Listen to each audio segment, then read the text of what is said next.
I think for me, it's more about, again, being able to listen to each other and speak to each other and have spaces that cultivate empathy for each other. I think losing that, if we lose that, then they've won. If we've lost the ability to laugh and have fun, then they've won. They've won. Greetings, Earthlings. It's your girl, Tiffany Kagure Mugo, beaming from the cosmos with another episode of What Is This Hot Mess?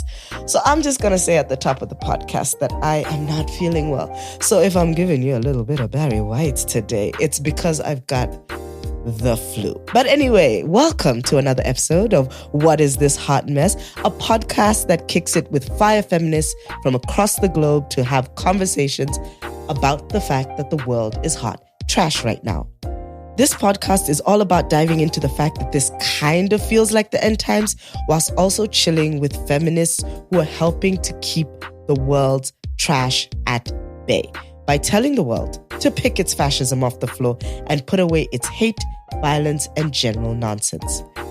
This episode has the funky and creative weirdo Ishtar Lakhani, who made me promise not to get them cancelled on this podcast with my wild stream of consciousness and my wild questions. But you know what? I can't make any promises. So let's jump right in.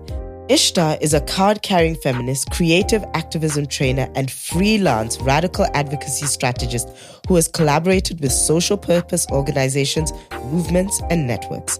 Their true passion is working with people who know that a better world is possible and are open to exploring unconventional ways to make that world a reality.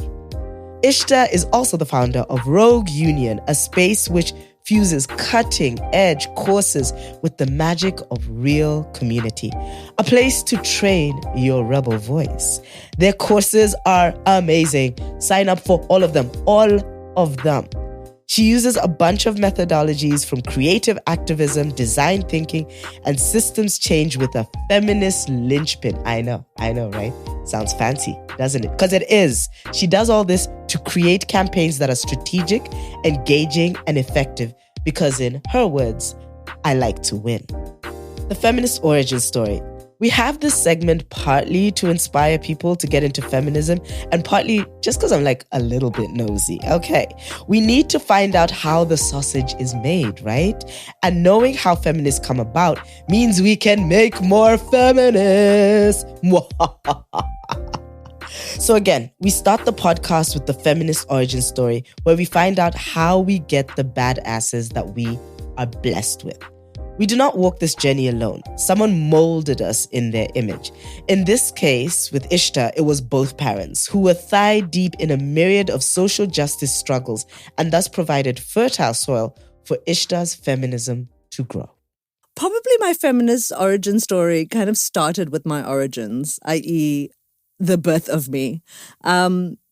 In the sense that I was raised during apartheid South Africa in a very political family. Both my parents were our activists. They were involved in the anti-apartheid struggle. They fought their own battles. And I was raised in a feminist household. My father and mother both fought for many things, not only for kind of racial justice, but for gender justice as well. My mother, a card-carrying Bell Hooksian. So I didn't know the words, but it became very clear as a young person when encountering the world that I was being raised differently. Even things like going to my grandmother's house, and my grandmother would immediately say, "Ishtar, come to the kitchen," and my older brother could just like chill in the lounge. Even that, I sensed that there was a tension between my parents and my grandmother. Mm-hmm. And only when I look back on it did I realize that tension was like they raised us without gender roles. So the idea was like, no, Bashka also needs to learn to cook, or Ishtar is also allowed to chill. So like from a very young age, I sensed that there was inequality, and it had something to do with kind of gender. And like my parents weren't buying this bullshit. And it was only when I got to university that I got like language for it. Like I read the books and the theory and the stuff. But I guess for me, feminism was definitely a feeling, and that started way before I read the books. My parents did what they loved. My mother comes from a family of like lawyers who decided to be a teacher and study art history, which is like not a thing for like a good Muslim woman from a good Muslim family to do. My father did acting and journalism and theology. Like they strange. They named me Ishtar for They crying. really I mean, did. they named me Ishtar. So like from the beginning, it was destined that I was going to be a weirdo. I mean, Ishtar is the ancient Babylonian goddess of love, war, and fertility.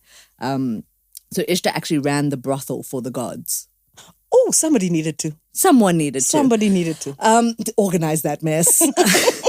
And so, like, my parents, for example, their marriage was frowned upon because my father came from a Hindu family. My mother came from a Muslim family. That was not cool. They decided to do what they wanted for love. So, like, I come from a family that do their own thing and are really, like, guided and fearless and driven by their values. I just have to remind myself of, like, being a young girl child and my mother fighting with the school because they wouldn't let me try out for the cricket team because I was very good, but they only had a boys team. And my mother fought with the school so that I could try out. I tried out, I kicked all their asses. And then I was like, I don't want to be a part of the team. I just wanted to prove that I was better than all of y'all. And then I walked away. I'm stronger than you, so my gun's bigger than yours. Nigga, my gun's bigger than yours. I talk better than you. I hustle better. I can get $1 quicker than you. I talk better. I walk better. My shoes fit me better. I get paid more than you. So something I've been grappling with professionally is that intergenerational vibe. I'm in that strange in-between age where I'm not a girl, not yet a woman. Okay, there was no need for singing. But like, you know, that weird in-between age where some people still think that I'm a youngster, whilst others are like, oh yeah, you know, you're an elder. Thank you for the path. Thank you for the path? Why do you? I think not. Anyway, so what is a girlie to do? Like in this position, what am I to do when, again, the tension between the generations is something feminism has always grappled with. That push and pull between the old guard and the young whippersnappers nipping at the heels of influence, right? So we see this especially like in today's world where there's lists, genuine lists with 20 under 20. What have you done before 20? Some people have done a lot. And that's what just makes it all so interesting, right? So we've got these 20 under 20 lists, 30 under 30 lists. And we're not even going to talk about the fact that your phone is constantly like stressing you to upgrade the software. Everything's new. Got to get a new this, got to get a new that. So that tension and that interaction between the old and the new is arguably like a lot more fraught than it's ever been. One thing that no one gets you ready for is becoming a yelder. Like, look, okay, I'm going to need all the young feminists to come to the front. I'm going to need you to just come to the front so I can warn you, because no one warned me that youth is not forever. I thought I was going to be forever young. I don't know why this has become a karaoke session, but like I thought I was going to be forever young. But no, the phrase yelder is one that I learned in a board meeting when I was thinking about occupying sort of this like youth-led space. And somebody was like, no, you're a yelder. And frankly, I didn't care for it, but also I loved it because it gives you that sense of transition, that sense of knowing that you are one thing, but you are becoming another. That moment when you look around the room and realize that you are the freaking adult. Frankly, truth be told, actually, I don't care for it. I had that epiphany, I think when I turned 35, because when I was a youth, kind of my feminist mentors. And that was when I was in my early 20s. I was the national coordinator for the 1 in 9 campaign. And all my kind of feminist mentors were all in their mid-30s. And they all kind of really were amazing in like guiding me and shaping how I thought about feminism. And then I hit 35 and I was like, oh, it's you now. It's me now. It's you now. Where are the youths? I must be a mentor. Like I must mentor them tomorrow. I must find the youths. Because they shaped so much of like how I've thought about my feminism. And I realized that, I am that auntie now. Okay, I had questions, but again, stream of consciousness, Yes, right? I know you. Like, look, just love me. How long have we been friends? Like 10 years now? At least. Okay, I need to also just stop putting my friends on this podcast. I need to get it together. Like, anyway. Make some new friends. Make some new... Ew. I know. At this age. It's a lot of effort. It's so much effort. But I wanted to ask the intergenerational question, right? As somebody who's still... You dabble in the realm. I feel like you always claim... Where do I dabble? Everywhere. I feel like you dabble with organizations, movements, within the movement. Be specific about you talking about my promiscuity. You dabble. What? I'm dabble. Where? Okay, yeah. Okay. So what do you think about what do you think about intergenerational relationships now? I'll go back to my other questions, but like that one's like a real wild card because I've been thinking about that a lot and how it seems like one of the things that I keep encountering is how people are like, we can't talk to older feminists, right? But everyone who I've talked to, like from our generation, is like, yeah, so there were older feminists. They guided me. I have the same origin stories, like looking up to people who, they were like 35, 36 at the time. I'm like, oh, we can make it if we try. But now I seem to keep encountering people who are like, we can't talk to the elders. So what do you think as a newly minted card-carrying auntie? As an almost elder. I know I was kind of guest lecturing at the African Feminist Freedom School. And at the break, one of the participants came to me and put their hand on my shoulder in a very sweet way and said, Ishtar, thank you so much for your contribution. This is why we need older feminists like you. And I was like... And so I decided there and then I need to stay in my lane. Okay. That evening, I went out to dinner with the other kind of facilitators and lecturers. And then as I was going back to my room, I heard joy and drinking and jubilation at the pool. And I was like, is this my place? This is not your place, Ishtar. You have been there. You have done the things. You have made the bad decisions. You need to go to your room. Go to your room and like have a cup of tea and watch some series and go to bed and like show up for the morning session fresh, non-hungover, not having made bad decisions. Because that is not your place anymore, Ishtar. And that is okay. And there was part of me that died low inside, but I knew that pool action was not for me anymore. It's not for you. And I showed up in the morning and they all came in sheepishly, hungover, having made terrible decisions. And I was fresh and lovely and did my contribution.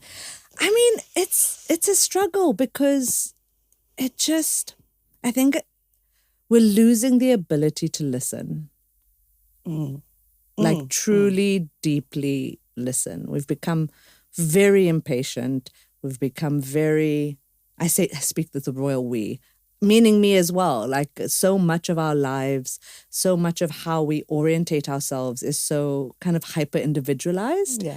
That like when you're talking to someone, and they're talking to you, you're just waiting for your turn to give your opinion and what you think and your thoughts. And so you're not actually listening.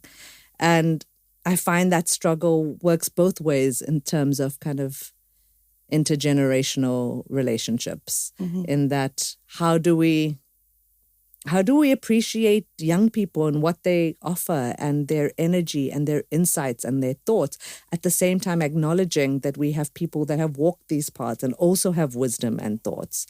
And so I think it really is about being able to listen and appreciate people for their experiences and not playing, for lack of a better word, like the oppression Olympics. That's like so true. Who has out-oppressioned who and who has out-suffered who, and that's the person who deserves kind of the room to speak, but really acknowledging that we all can learn from each other. And sometimes it's also good to stay in our lane. Sometimes it's also good to acknowledge that the pool is not for you. And that is fine. You have so many other contributions to make that's not at the pool. And so I've been finding my non-pool spaces, for lack of a better word. What are our non-pool spaces? Because I had that recently as well. I went to a conference and it was in Bots and we were leaving the next day And queer conferences can get real wild real quick. Whew, so quick. Too quick, some might say. Some might say a little too fast, right? And so, it was a good time. It was the evening. I went to bed again at a decent hour, like yourself. Oh, Tiff, look at you. There were some people who were coming to the bus. We were leaving at 5:30 a.m., right? Some people came to the bus, having not slept, still smelling of booze. The booze they had. And I was just like, but there's a part of me that does want, but I'm like, I know I can't stay up till 5:30. What am I doing up till 5:30? Whomst amongst us is up till 5? So but that's also part of the work, hey? Like as leaving the pool space? No, but also leaving the pool space, but also the pool space is part of the work. As young queer people, you don't often get spaces. You don't often get pool spaces. So when you get pool spaces, you must enjoy. You must enjoy. They're trying to take our pool spaces away from us. Constantly. Always. So if we want to step in 5 a.m. and hang out with our people and have a good time, also there is space for that. So for me, it's also realizing that there's different forms of work that need to be done. Mm-hmm. There's tons of there's different pieces to this work. If we're going to fight for our freedom, we need to be fighting on all fronts. And that means, yes, in the early morning sessions and the panel discussions and those things, but yes, also at the pool. That is also part of the struggle. That is part of the struggle. And so all of it is important. And that's the thing. I think also kind of trying to fit our fight or our struggle into kind of one modality or one type of this is what the struggle is. And if you're not fighting it like this, then you're not doing it right, or you're not part of it, or you're not part of our struggle. And so acknowledging this is a fight that needs to be fought on many fronts, and the pool is a front. The pool is a front. That's a quote. Put that on a t-shirt. Feminist fronts. The feminist fight can be fought in many different ways, and we need to release ourselves from the oppressive binds of tradition. I am a personal advocate for the principle of joy and good vibes and finding the sexy and fun in the midst of it.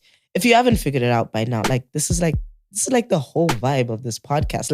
Are you even listening to the podcast? Me and Ishtar are on the same wavelength. We're in the same WhatsApp group. So much so that I have a 10-year-old beef with somebody who once accused me, behind my back, by the way, right? Say it to my face next time. That's all I'm saying. Say it to my face. But anyway, 10 years ago, this person accused me at playing at being an activist because all of the work that I did was shiny and bright and colorful and kind of had a boo vibe to it. There are so many ways to fight the good fight and play the game. Don't be shading me because mine is the advocacy equivalent of a sparkly unicorn wearing fishnets.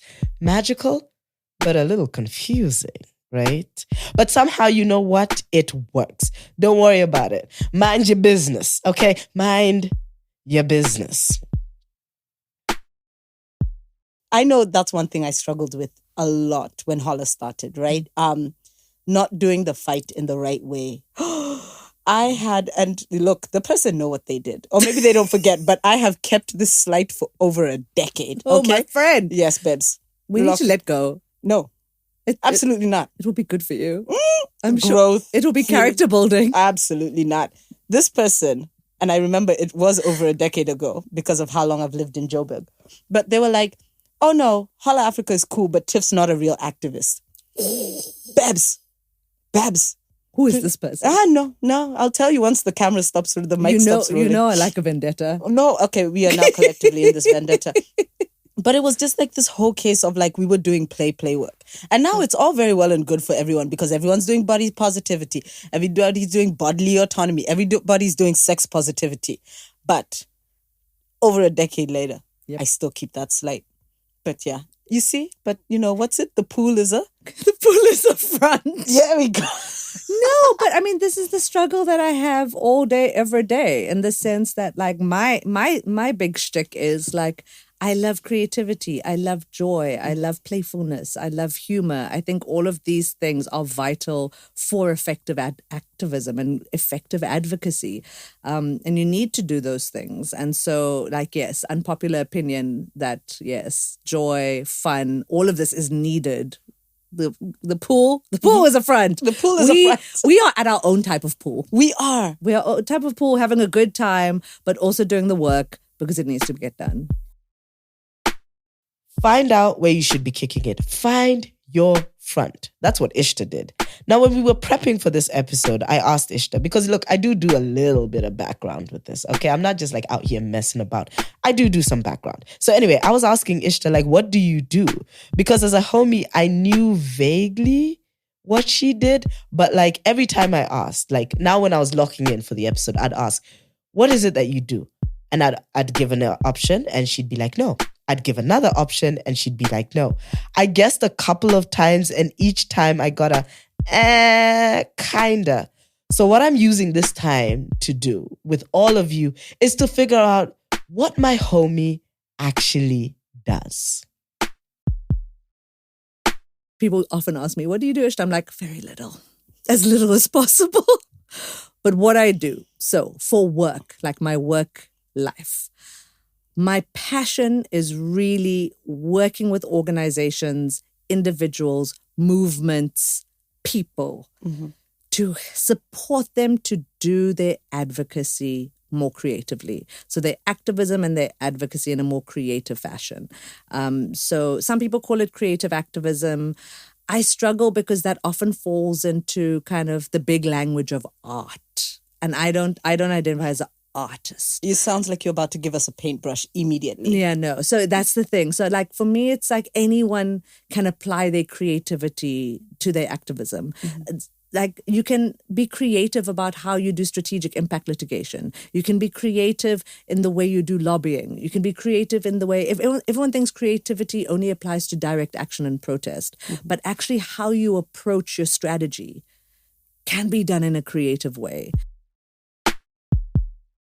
You got to keep it fresh, my people. Like any good relationship, you got to find ways of keeping your activism spicy. A little fuego, a little caliente, if I may. In a creative way, though. Like in a creative way. And try to keep it joyful, please. Oh my gosh, just try. In this edition of Fight Me in the Comments, Ishtar speaks about just that.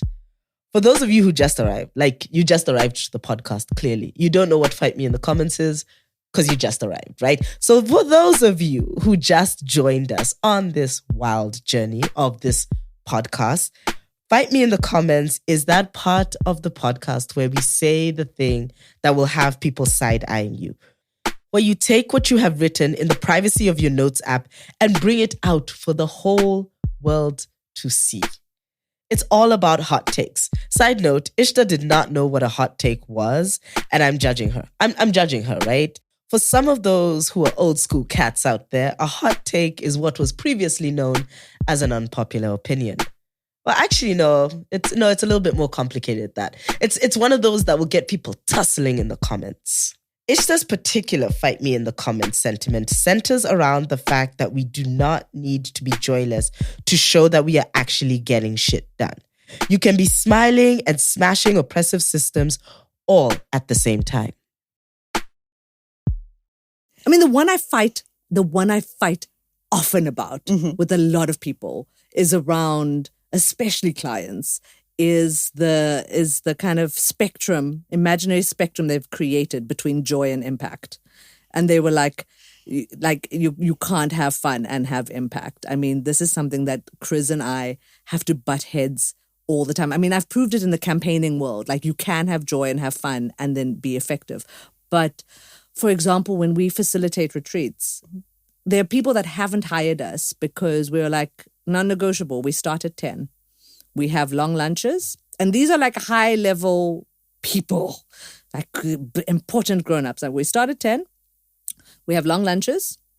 We finish at 5, 6 o'clock at the latest. We don't do any working lunches. We have tea breaks all the time.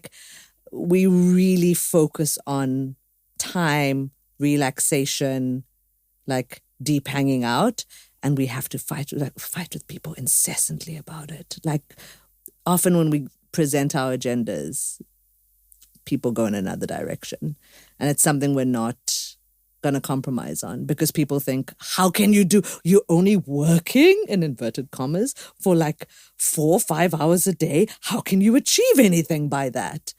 And then the clients that do let us facilitate the way we want to, by the end of it, they're like, wow, we did not know we could achieve so much in so little time. And so that for a lot of organizational leaders, that's a very unpopular opinion of like, yeah, we'll facilitate your strategic planning, but these are the parameters. Ooh, 10 o'clock start is nice. Hey? Yeah. And we usually organize some like morning activities and things for them if they want.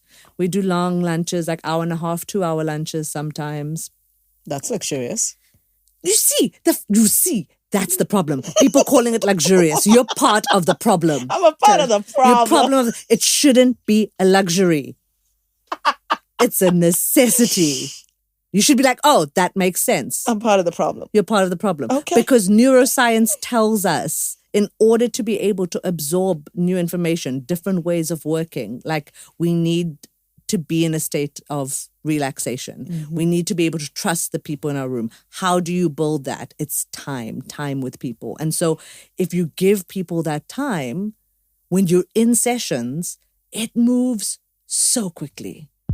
What's that say? You can only move at the speed of trust. We got to try new things and add extra razzle-dazzle to our work sometimes and change up the way we think. And that's a part of Ishtar's job. Facilitating spaces where NGOs ask her to come and help them plan and strategize ways in which they can do better. So she's very much in the space to be able to judge people from on high. When I tell you what you're doing is trash, I'm a hater. When she tells you what you're doing is trash, it's facilitating strategic planning to bring about tangible change that moves towards growth.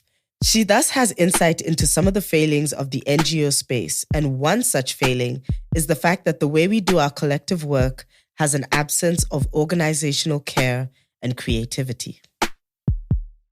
I mean, there's a lot that's been written around the kind of NGOization of politics and how it's become part of this kind of system, and it's kind of been co-opted by the system.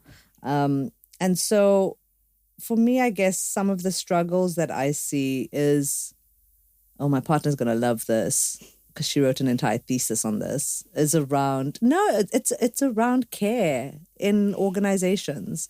It's around caring for human beings and allowing people to bring their whole selves into a space.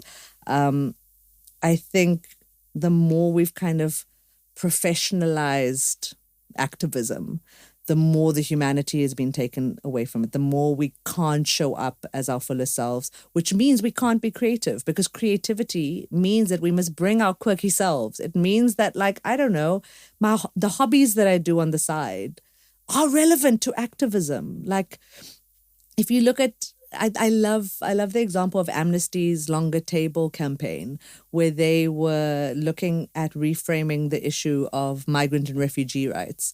And they decided part of their campaign is, what happens when more people come? You build a longer table. You don't build a higher wall. And so part of their campaign was build a longer table, have a dinner party, invite people. So they made like cooking part of the activism. And so for me, it's like, how are we doing that in our spaces? How are we acknowledging people as kind of like whole human beings and saying, what are the other elements of your life? Let's not try and kind of do this very false separation of the personal and the political, your work life and your home life, because that's a really false distinction to make. And so if we create spaces where people can show up and be human, then they'll innately be more creative, which means we'll be more effective.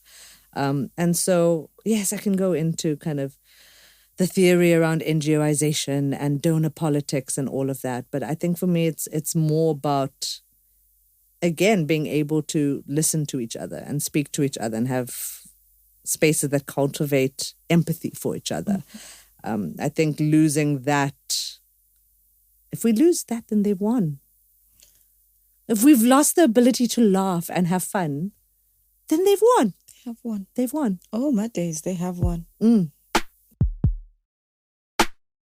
order to talk the talk, Ishtar actually had to walk the walk. In their journey, Ishtar found a space that allowed her to move in the spirit of care and creativity that she longed for. The magical land of sweat. Make a difference and find the fun. My journey to Sweat started before I was actually at Sweat. It was still when I was the coordinator of the 1 in 9 campaign. There were members, and Sweat was one of the member organizations. And so I've always heard about them, and I always loved the work that they do. And I didn't only love the work that they do, I respected the way that they did it. So as a feminist organization. So Sweat is the Sex Workers Education Advocacy Task Force. Hey. I had to say that we can't speak acronym. People must know what we are talking about. But this will be edited. I was going to put the acronym, but it's fine. You've handled it. It's okay. Because Ishtar won't let me do my damn job, she has already told you what SWEAT stands for. But I'm going to do it again because this is my podcast and I'm going to tell you what happens and what things stand for. Anyway, what is SWEAT? SWEAT is the Sex Worker Education and Advocacy Task Force. It is a 30-year-old organization that advocates for the decriminalization of sex work. The focus of the organization is to create a vision of South Africa where people who choose to sell sex are able to enjoy freedom, rights, and human dignity. The truth of the matter is sex work is work. Fight yourself in the comments. Fight yourself on another podcast. This is not the episode for that debate. But one piece of knowledge I will drop because despite the chaos, this is a learning space, my people, is that the difference between legislation and decriminalization is this. Legislation and decriminalization are two distinct legislative models, yet they're often conflated and confused with each other. Folks also think that legislation is the middle ground or some sort of compromise between criminalization and decriminalization, but this also isn't true. What is true is that legislation is a legislative model of sex work in which governments introduce specific laws and regulations that allow certain forms of sex work to take place under controlled conditions. Decriminalization of sex work, on the other hand, focuses on the removal of all laws and regulations that criminalize and or penalize various aspects of sex work. This includes its sale, purchase, advertisement, and the involvement of third parties, such as managers, brothel keepers, etc., etc. Unlike legislation, decrim does not introduce new laws to regulate or restrict the sex industry. Instead, sex work is covered under existing occupational health and safety laws which apply to other industries, thus adhering to the cognitive framework that sex work is, in fact, work. This is the vibe that SWEAT pushes for, and the pursuit of this is where Ishtar got to flex her experimental muscle. So I've always known about their work, and then I moved to Cape Town because of love, as one does, and I saw there was an ad, but it was for like media officer. And I was like, oof. I'm like, I can fake a lot of things, but working with the media, is that something I really want to do? No. As desperate as I was to work with SWEAT. And then a job came up, human rights and lobbying officer. And I'm like, I know about human rights. What's lobbying again? Oh, it's convincing people to do things. Okay, I can do that. Sure. And so I started working with SWEAT as already knowing it as an organization that I just deeply respect for the work they do in the world, but also internally how they operate as an organization. And of course, fell in love with everyone, everything. I always say, once a sweater, always a sweater. You never really leave the movement. And so I ended up working there for a number of years and becoming the advocacy manager. And SWEAT is an organization that also marches to the beat of its own drum. I think partly because of the history of leadership of the organization, but also because sex workers are kind of always been at the kind of periphery of all the movements in terms of like when you're talking about kind of advocating for queer rights, for example, like I know it was like sex workers are part of that movement, but they were kind of thrown to the side going, oh no, you're too controversial. Let's prioritize kind of queer rights first and then we'll deal with you. And so they've always been put on the periphery. And I think as a result, working with the sex workers movement is just such an amazingly vibrant space to be a part of, because it doesn't have a lot of that, like, you know, the NGO nonsense and like the general movement nonsense, because like they're the underdogs and we're always the underdogs. And so there was just a scrappiness to the organization. And also because of its leadership, an appreciation for creativity and art and the value that creativity and art adds to activism and advocacy. And so I had a lot of free reign there to work with my department and like just cause some trouble and try some different approaches. And thankfully, they let me get away with it. But they let me get away with it because it showed results. Okay. Because at the end of the day, like when we talk about creativity and activism, it's not creativity and fun for fun's sake. At the end of the day, we are trying to achieve something serious. We are trying to decriminalize sex work. Okay. This is something we are trying to do. And so it's not necessarily about, oh, let's do something that goes viral or gets a lot of likes. I'm like, for why? So that it can lead us closer to decrim. So how does the fun and creativity and the joy and the mischief making, how does it align with our kind of strategic objectives? How do we use all those things to win? And so sweat became such a important, I don't know, playground to a certain degree for me, because I love the people I worked with. I love the minds and the openness to different ways of working, that we managed to move the struggle far in a very short time with our kind of artistic and creative approaches to our activism. And we had a lot of fun while doing it, which is also something that other organizations were like, what's going on? Like, we get like the least funding. We like, at the end of the day, when you look at the statistics around kind of the abuse of sex workers, if you look at kind of an intersectional approach to activism, like sex workers are often the most marginalized in terms of kind of sexual orientation, race, gender, poverty levels, all of that. And they're like, but you guys are looking like you're having a good time. It looks like things are happening. It looks like things are happening and you're having a good time. What's that about? And I think for me, that kind of just unleashed this idea that like you can't, joy does not take away from impact, and that you can be seriously funny. Because at the same time, we were having all this fun, but also we were providing legal support. We were providing kind of we started a sex worker clinic. We were providing frontline services. We were getting people out of jail. Of course, I had to ask for one example of how Ishtar's fire advocacy made the world sweat. I enjoyed the swag campaign. That was good fun. It was during our national election, and I was at a meeting and with a whole bunch of people working in different sectors, education, health, etc. And everyone was saying, oh no, I asked whether anyone was running any campaigns during the elections. And they were like, no, we're going to lay low, as most organizations do sometimes because of like the media chaos. Also, you don't want to invest too much because like there might be a political reshuffle and all the energy you spend kind of working with one political party or a couple of people, they're gone. And so everyone was like, yeah, no, we're just going to lay low until the dust settles after the election and then we're going to launch our campaigns. And I really thought that this was a missed opportunity. And I had recently watched the documentary which told the story of a sex worker who actually ran for political office. And so we were like, what if we run for president? And then we looked into all the things you had to do and we're like, oh, that's a lot. Because we're like, oh, let's register a political party. Let's do a thing. And we were like, okay, no, that's a lot. Ain't nobody got time or money for this. But what if we ran a fake campaign?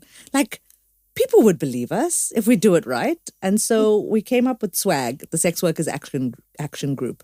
And our candidate was Duduzile Dlamini, an incredible activist. And we did the things. So we got proper posters laid out. We made them. We put them around. We only made about 100 or so. We put them around Cape Town and took pictures of them from different angles and then put it on social media going, oh, did you see this in PE? Did you see this in Durban? Did you see this?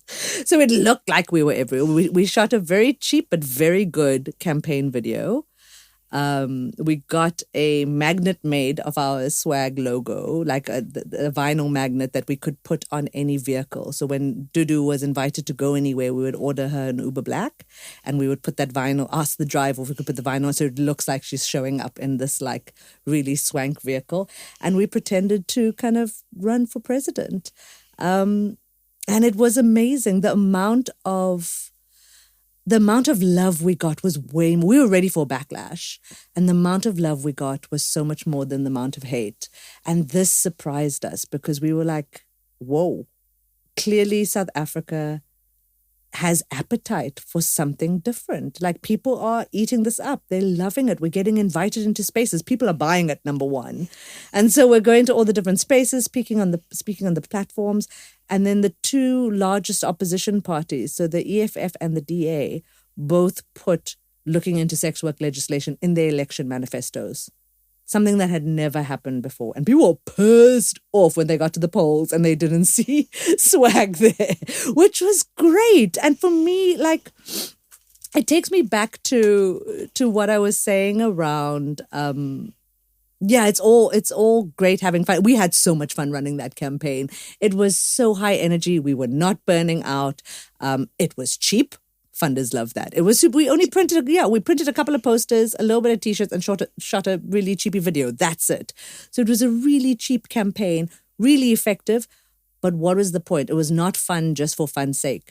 We got our case in the different parties' election manifestos. So at the end of the day, there was a tangible change that aligned with our strategy that took us closer to decriminalization. Mm-hmm. And so for me, that's always been a really good example of how using creativity, using your imagination, having fun, like being silly, actually led to kind of amazing impact for the movement. Sex worker running for president as a form of advocacy? Your fave could never. But this wasn't always Ishtar's path. Being a titan of turning things around doesn't mean you always had your shit together, especially when it came to how you thought about things. It doesn't mean you always had the right politics and thinking. Ishtar didn't start out the sort of person who could move the needle on sex workers' rights in the way she has, more specifically within the decrim realm, because back in the day, secret time, she was a hardcore abolitionist. Scandal! That is her oops, my bad moment. Just so you know, abolitionism is a framework that aims to end the sex work industry by criminalizing the purchase of sex, decriminalizing those who sell sex, and providing support services to help them exit the industry.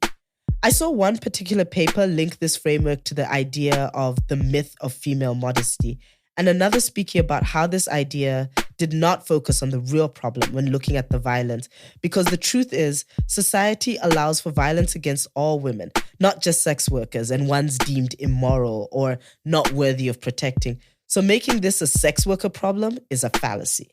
Ishtar was firmly in the abolitionist camp. Until she wasn't, Shem. Like, look, she pivoted and now she's here. She had people around her who showed her a different way of thinking. And now, like I said, we are here. With a conversation and a little collective care, Ishtar changed her tune. And that's what this segment is all about, grace. With a little help from community, this week's problematic fave could be next week's feminist icon. Oh, my feminist has been so trashy so many times. I can't even... The whole of my 20s, really. No, I guess for me, like, feminism is evolution and growth. I'm 100% sure when I'm in my 60s listening to this now, I'm going to cringe at some of the trashy things I probably said right now. So like evolution is growth and we must evolve. But let me see if I can pull out a spectacular one. Oh, yes, I got a good one, especially now that we're talking about all the work I did at Sweat. Yeah, in varsity, my first readings, like when I got into the theory of feminism, I was all up in Andrea Dworkin, Catherine McKinnon, like the radical feminists who believe that there was writing around kind of like all sex with men is rape, and like basically many of them were abolitionists, so they believed in the abolition of, and I think they used the term prostitution because they didn't believe that sex work was work. And I was that person. I was like, abolitionism in university. And I was a card-carrying feminist. I did the thing that you must do, which is, I bought myself a pair of Doc Martens and I shaved a mohawk and I did all those things. But then I grew up. And then I grew up and I read more and I learned more and I spoke more and I listened more. And there, lo and behold, working at a sex worker organization, fighting for the decriminalization of sex work. That is me doing an entire pivot.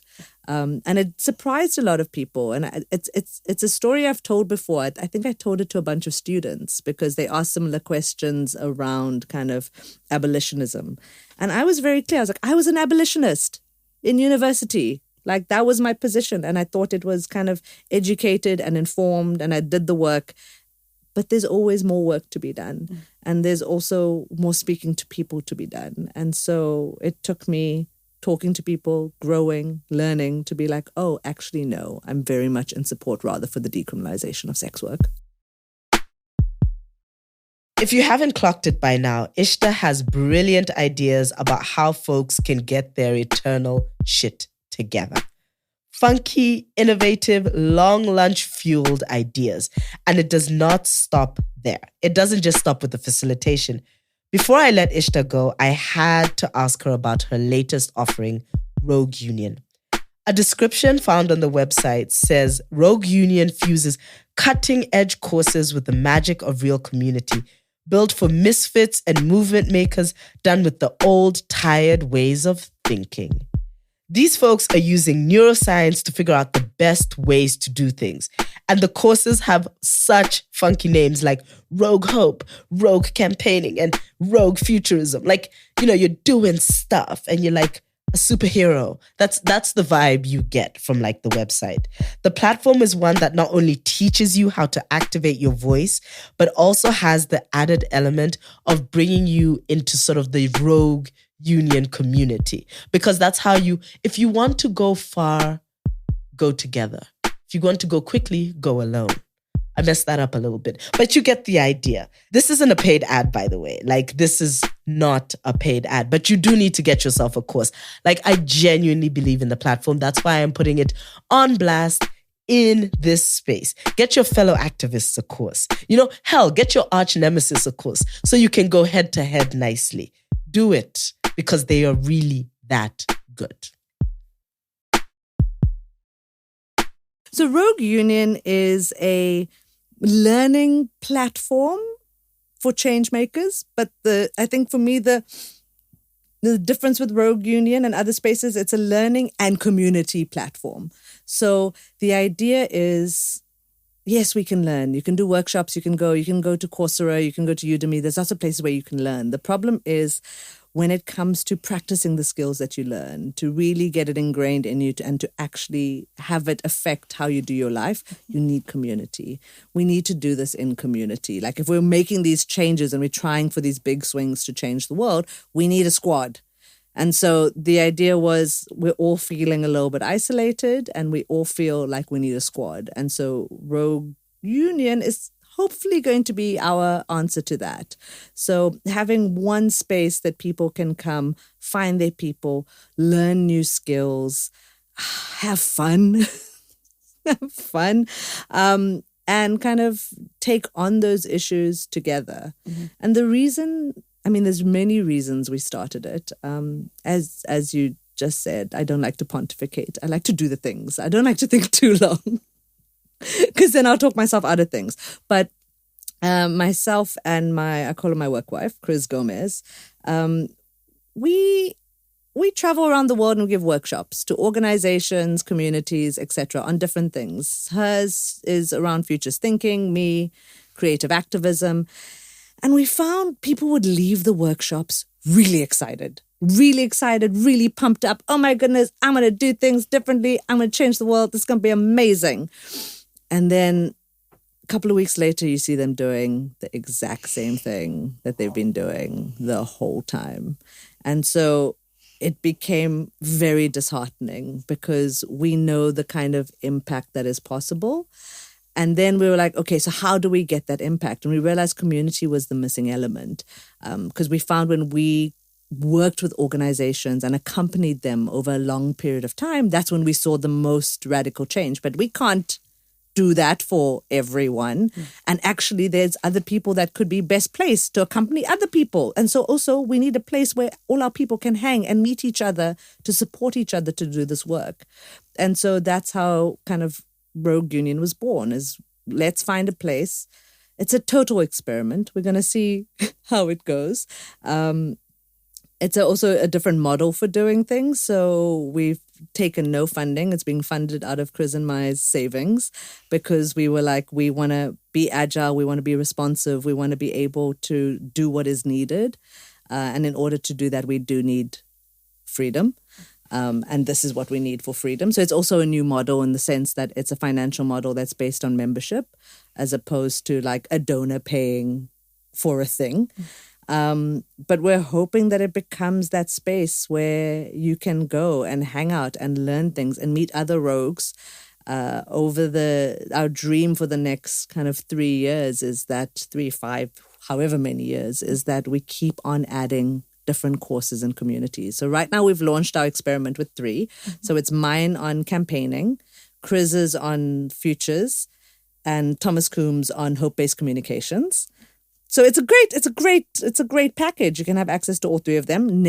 Early next year, we're launching one on leadership with Tako Ori, who is amazing. And the idea is we grow and we grow, and all the skills that you need, and it becomes one space where you can go to get kind of the cutting edge skills that you need for change making. Because also sometimes you don't know what you don't know. Like I didn't know I needed futures until Chris told me about it, and I attended one of her workshops, and I was like, oh, this is so useful. So like also we don't know what we don't know. So it's very nice to have a space to say like, if you don't know what you don't know and you want to learn something new that will really help you, here is a space. Here is a space. Here is a space to find your people. I love the fact that it's membership, and I love the fact that you actually give tiers of membership, right? Because it's just like because you understand that some people are not earning the same as some other people, but everybody wants the same skills. Mm-hmm. I love that so much. Oof, it's so hard to be a gentle capitalist. It is really very tricky. And all these platforms don't also allow you the flexibility to be a gentle capitalist, because like we do need to make some money to keep it going, but also we don't want to be dicks about it. And so like making that balance is really important to us because we want it to be accessible, but we also want it to run, but also the rich people must give the money. Them's the facts. Yeah. Them's the facts. They must come with the coins. They must. Oh, yes. Do the wild thing. Do the thing that scares you the most and do it well. In a world that tries to make you small, be large and try things out. This is a very inspirational Instagram caption way of saying, walk to the beat of your own drum. Do your own thing because you might just change the world. Make sure, right, now that the podcast is all done and I'm done inspiring you from on high, make sure that you check out the Rogue Union website and get yourself a course and upgrade your life and your activism. There is a link in the show notes to all the courses. Also in the show notes, there's an array of resources all around sex work and decrim and all sorts of things that you should know about the realm. Get yourself that education. And also check out Sweat. They do really, really amazing work. Shout out to the Global Unit for Feminism and Gender Democracy of the Heinrich-Böll Foundation that is still, wildly enough, hosting this podcast, and I love it for me. And also to my magical team, Ray and Sheldon, who have walked this magical journey of voice notes and messages and chaotic emails. And oh my God, I think I'm like breathing a little too heavy. Thank you for your post-production like magic. Till the next episode, until the next season, because this is our last episode for this cluster, but we will be coming back to y'all and it'll all be okay. But till then, do the funky chicken in the supermarket if they play your favorite song. Drink sparkling water out of a wine glass during a work Zoom, or even match your socks to your underwear, lingerie style, as a treat. Because it's all chaos anyway, and this is not the apocalypse we signed up for.